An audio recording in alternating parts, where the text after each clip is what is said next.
યુગ ઋષિનો સંદેશ। મારી ચેતવણીની ઉપેક્ષા ના કરો। આગામી દિવસો ભારે ઉથલપાથલ ભરેલા છે।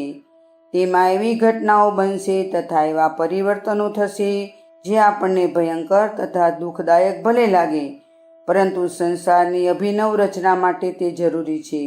આ સચ્ચાઈનું સ્વાગત કરવા માટે આપણે તેને અનુરૂપ બની જવું જોઈએ। એવી તૈયારી જેટલી વધારે કરવામાં આવશે એટલું જ ભવિષ્યમાં આવનારા મુશ્કેલ સમયમાં પોતાના માટે સરળ સાબિત થશે। ભાવિ નરસંહારમાં આસુરી પ્રકૃતિના લોકોએ વધારે હેરાન થવું પડશે, કારણ કે મહાકાળના કુહાડાના ઘા સીધા એમની પર જ થવાના છે।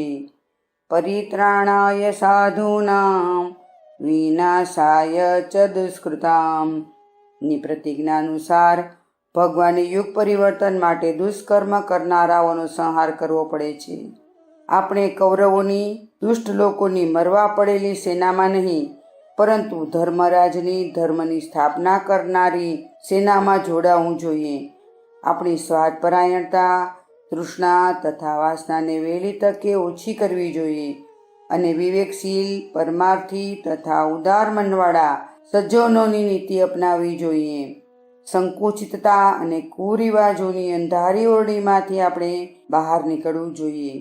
આગામી દિવસોમાં વિશ્વ સંસ્કૃતિ, વિશ્વ ધર્મ, વિશ્વ ભાષા તથા વિશ્વ રાષ્ટ્રનો જે ભાવિ માનવ સમાજ બનશે તેમાં પોતપોતાનો રાગ આલાપનાર અને પોતાના મહિમાનું ગાન કરનારાઓનું કોઈ સ્થાન નહીં હોય। અલગતાવાદની બધી દિવાલો તૂટી જશે અને સમગ્ર માનવ સમાજે ન્યાય તથા ક્ષમતાના આધારે એક પરિવારના સભ્યો બનીને જીવવું પડશે। જાતિ, લિંગ કે સંપન્નતાના આધારે કોઈનું વર્ચસ્વ નહીં રહે। આથી આપણે અત્યારથી જ તે માટે માનસિક રીતે તૈયાર થઈ જવું જોઈએ। ધન ભેગું કરવાની તથા વધારવાની મૂર્ખતા છોડી દેવી જ યોગ્ય છે।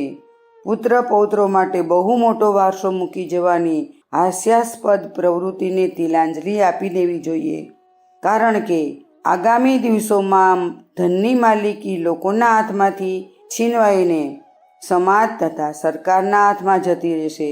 ફક્ત શિક્ષણ, સ્વાસ્થ્ય, સંસ્કાર તથા સદ્ગુણોની સંપત્તિ જ વારસામાં આપી શકાશે। તેથી જેમની પાસે આર્થિક સગવડ હોય તેમણે તે ધનનો લોકકલ્યાણના કાર્યોમાં ખર્ચી નાખવું જોઈએ। એનાથી તેમને યશ તથા આત્મસંતોષ પ્રાપ્ત થશે। જો તેઓ એવું નહીં કરે તો તેમની સંકુચિતતા મધુપોળાનું મધ છીનવાઈ જવાની જેમ તેમના માટે ખૂબ દુઃખદાયક સાબિત થશે। અખંડ જ્યોતિ, જુલાઈ 1967, પેજ નંબર 53, સંદર્ભ ગ્રંથ યુગ ઋષિનો સંદેશ। શાંતિકુંજ વિડિયો ગુજરાતી યુટ્યુબ ચેનલને સબસ્ક્રાઈબ કરો તથા બાકીના વિડિયોઝનો લાભ લેવા માટે બેલ આઇકન જરૂર દબાવો। ધન્યવાદ।